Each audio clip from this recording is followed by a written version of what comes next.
تو آج سے 5 سال پہلے اس کا جو ماہانہ خرچہ تھا وہ تقریباً 31 لاکھ روپے تھا، اور 6,000 روٹیاں ایک وقت میں یہاں پہ پکتی تھیں، اور اب آپ اس سے اندازہ لگا لیجیے کہ آج اس کی کیپیسٹی اس سے زیادہ ہوگی۔ خیبر پختونخوا کی حکومت بھی اس مدرسے کو گرانٹس دیتی رہی ہے۔ 2019 میں تقریباً ان کو 3 کروڑ روپے کی گرانٹ دی گئی تھی، پھر پرویز خٹک صاحب کے ٹائم پر بھی ان کو بہت زیادہ گرانٹس دی گئیں۔ یہ جو مولانا حامد الحق صاحب ہیں، یہ 2002 سے 2008 تک یہ رکن قومی اسمبلی بھی رہے، اور MMA کے پلیٹ فارم سے، اور ان کو تحریک انصاف کے بھی بڑا کلوز سمجھا جاتا ہے، اور ابھی بھی یہ ایک امپریشن تھا کہ ان کے طالبان کے ساتھ بڑے کلوز ٹائز ہیں۔ مگر یہ کوئی پہلا واقعہ نہیں ہے دہشت گردی کا۔ جتنے تانے بانے ہیں پاکستان میں اس وقت دہشت گردی کے، وہ TTP کے ساتھ ملتے ہیں۔ اقوام متحدہ میں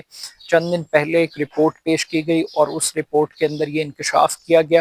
کہ طالبان کی جو گورنمنٹ ہے وہ باقاعدہ طور پر TTP کو لاجسٹک سپورٹ دے رہی ہے، فائنینشیل سپورٹ دے رہی ہے، باقاعدہ طور پر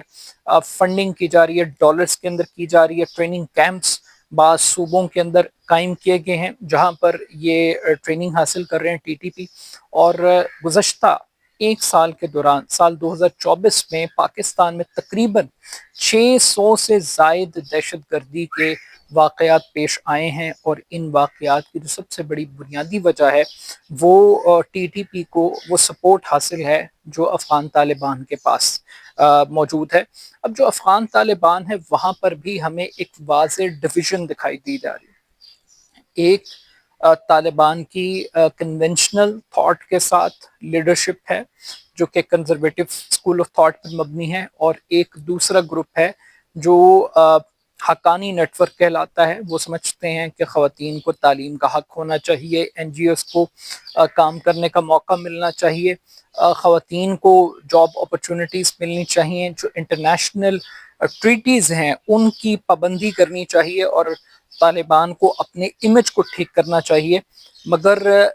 یہ اختلافات شدت اختیار کر گئے ہیں۔ بعض وزراء باقاعدہ طور پر افغانستان چھوڑ چکے ہیں۔ انٹرنیشنل میڈیا وارننگز دے رہا ہے باقاعدہ طور پہ کہ شاید افغانستان کے اندر طالبان اس قدر ڈیوائیڈ ہو چکے ہیں کہ کوئی بغاوت ہو سکتی ہے، کوئی انقلاب آ سکتا ہے۔ اب جو حقانی نیٹ ورک کے ساتھ ایسوسیٹڈ لوگ تھے، دارالعلوم حقانیہ کے ساتھ جو لوگ ایسوسیٹ تھے، وہ تو اب طالبان کی مرکزی قیادت کے اگینسٹ کھڑے دکھائی دے رہے ہیں، مگر یہ ایک واقعہ باقاعدہ طور پر پیغام دے رہا ہے کہ اب TTP اور طالبان وہ کسی بھی قسم کی رعایت نہیں کریں گے، لحاظ نہیں کریں گے، اور انہوں نے اس ٹارگٹ کا انتخاب کیا ہے جو ان کے لیے اسپرچولی ایک درس گاہ کی حیثیت رکھتا تھا علاقہ۔ تو یہ ایک بڑا ایک افسوسناک امر ہے کہ آج جو واقعہ پیش آیا ہے یہ پاکستان کے لیے ایک بڑی وارننگ ہے۔ اب ایک طرف تو یہ دہشت گردی کا واقعہ ہے، مگر اس کے ساتھ ساتھ انٹرنیشنلی بہت ساری چینجز آ رہی ہیں اس ریجن کے اندر۔ ٹرمپ کی جانب سے آج باقاعدہ طور پر یہ اعلان کیا گیا ہے کہ وہ بگرام ایئر بیس کا کنٹرول واپس لیں گے، اور یہ کنٹرول واپس لینے کی جو بنیادی وجہ ہے وہ سمجھتے ہیں کہ اسٹریٹجیکلی یہ ایئر بیس چین پر نظر رکھنے کے لیے بہت امپورٹنٹ ہے، اور افغانستان میں جو امریکن اسلحہ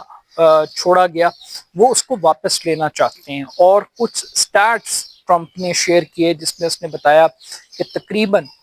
77,000 سے زائد بلٹ پروف گاڑیاں ہیں، اور 7,77,000 رائفلز ہیں باقاعدہ طور پر جو افغان طالبان اب بیچ رہے ہیں باقاعدہ طور پر۔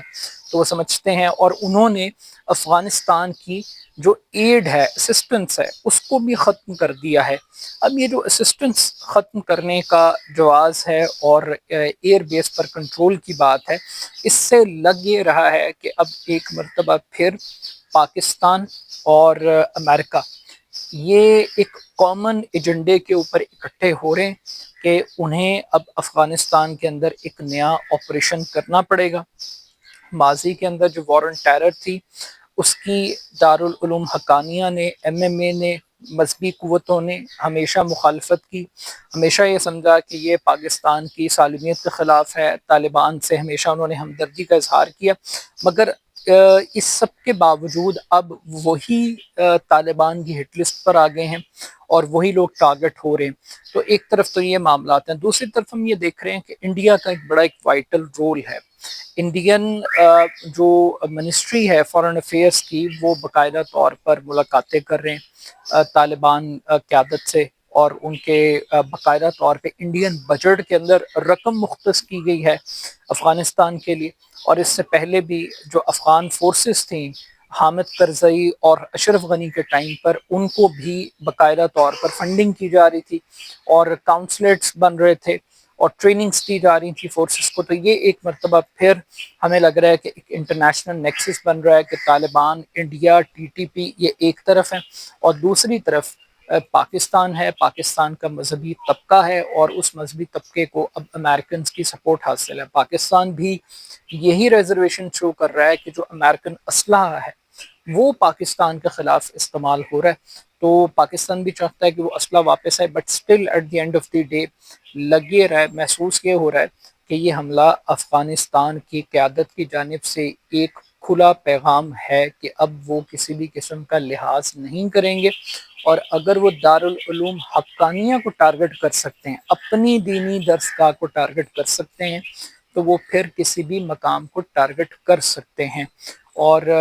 یہ بھی ایک پیغام ہے کہ شاید اگلا ٹارگٹ ایک اور مذہبی رہنما ہو سکتا ہے، اور اس مذہبی رہنما کا نام مولانا فضل الرحمان بھی ہو سکتا ہے۔ تو دیکھتے ہیں کہ کیا ہوگا، لیکن بٹ سٹل آج کا یہ واقعہ ایک افسوسناک واقعہ ہے۔ آنے والے دنوں کے اندر کیا اس واقعے کی تحقیقات تک قوتیں پہنچیں گی، ایک بہت بڑا سوال ہے۔ اپنا فیڈ بیک مجھے ضرور دیجیے گا، میرے YouTube channel AR Khan official کو ضرور سبسکرائب کیجیے گا۔ بہت شکریہ، اللہ حافظ۔